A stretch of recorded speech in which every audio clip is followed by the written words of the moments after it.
just going to be Dale Sellers on the ballot. Yeah, Dale, D-A-L-E, Sellers, S-E-L-L-E-R-S, like Sellersburg. Which party are you running for? Republican. What is your primary motivation for running for this position? Well, I'm tired of all the tyrants that are the little tyrants, and I think that I need to make a difference for my kids and my family. So that's why I'm running. Throw my hat in the ring. Lord willing, the creek don't rise. I'll be your next. Gosh, I'm running for three things: precinct committee man, delegate, and county council. That's your primary motivation. Do you have any other motivations for running other than what you just said? Oh, I'm sure I'll think of others, but like I said, I want to make a difference, for my family, and I'm tired of all the tyrants, the little Napoleons running around. So, that's my reason. What are your main goals in filling this position, if you are elected? Well, again, kind of back to the tyrant thing, I think probably our experience with COVID, and all the different mandates that were required. So my purpose is to give us the freedom to choose what's right for each of us, and to preserve those freedoms. In addition to, the whole cancel culture, I want to make sure that everyone has the ability to express their views in the marketplace of ideas. For the position you're running for, how would you do things differently than those who are currently serving in the positions? How would you like to see meetings run differently? I've not been to any council meetings, but I would assume that, well, let me just say it this way. I want more transparency. Like the prime example that Citizens in Action have just accomplished in, exposing the car purchasing issue. So I want more transparency for our citizens here in the county. Would you be willing to commit to full transparency to your constituents? For example, video recording, streamed meetings, including administrative meetings, which they call head of department meetings, anything basically outside of an executive session that the public would not be privy to. That would include all minutes, all contracts, all disbursements, and packets of documents that support topics to be voted on ahead of time before the meeting provided to constituents. Would you support that full transparency? Oh, absolutely. Yeah. Great. And if nobody else provides it, I'll provide it. How are you going to ensure the public gets the opportunity to express their desires on a particular agenda item? Well, probably one of the quickest and simplest ways would be, use social media. Probably, create a group of text that I could text people, let them know what's going on and hear their voice. Like I said, social media, something like Telegram. That's probably the quickest and least expensive way of getting the word out and getting feedback. If you are employed full-time elsewhere and your employer offers health insurance, what are your thoughts on officials participating in the county insurance plan, and will you be taking county insurance as a less than full-time employee? I wasn't aware of that as being an option.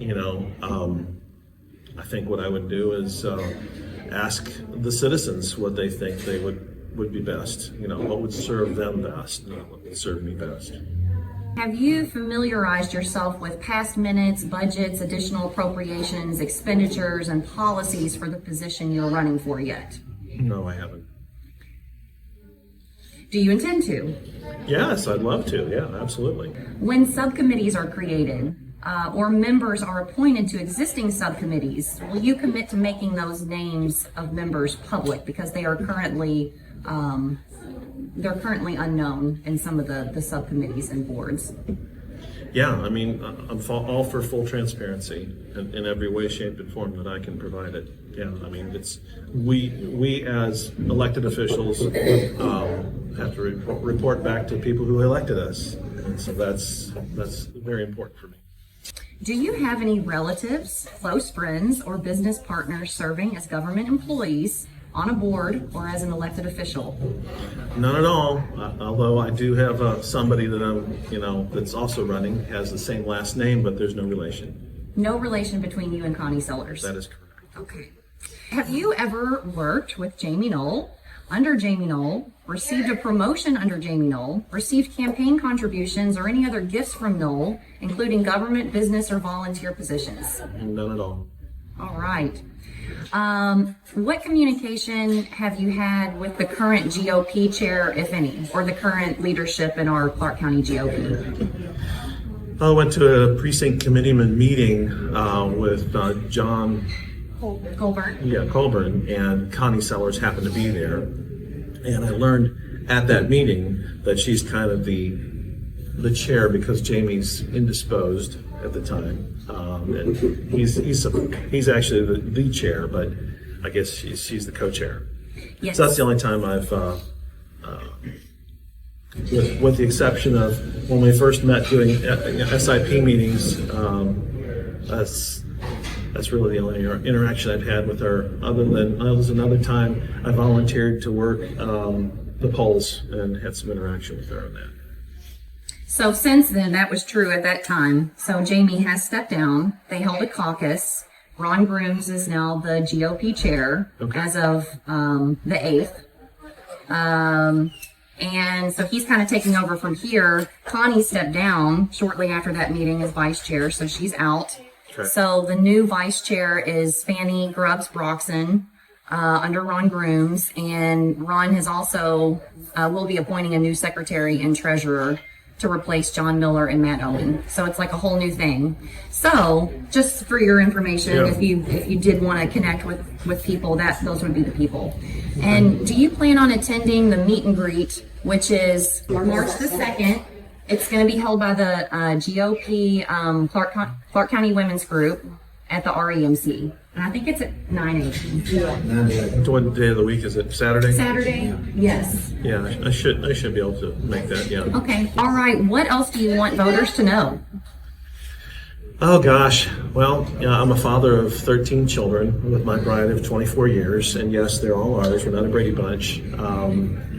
They range in age from 23 to 2. I've been involved in technology for my entire career. I've really enjoyed working on the various projects. I've also been involved in doing some award-winning creative works as well.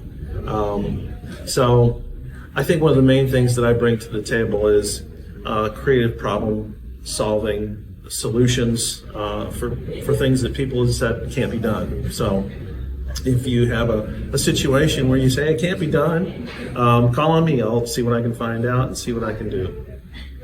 And I would also say, just from my experience in knowing you, that you are a local activist and you were very active during the COVID years for people's personal liberties. Indeed, that's been my experience with you. Yeah, I've also been involved in a group I think that is no longer active or not very active anymore, Southern Indiana Patriots. I'm the technology guy behind all that. I was involved in leadership meetings and also involved in vetting other candidates that have run in other election cycles. And that's one of the things I've really enjoyed, is getting to know about the local candidates, because there's not that much information out there. So I think it's important that Citizens in Action, and I'd be happy to get involved too, is find out about these local candidates and find out where they stand on different issues.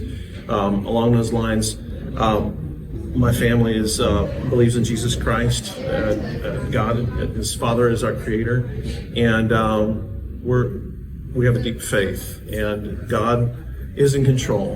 And if I can't say it right, He'll fix it for me, and if He wants me to be elected, He'll make it happen. Awesome. Any parting words? Thank you for considering, voting for me. Please vote, and I'll do everything I can to be a great candidate for you.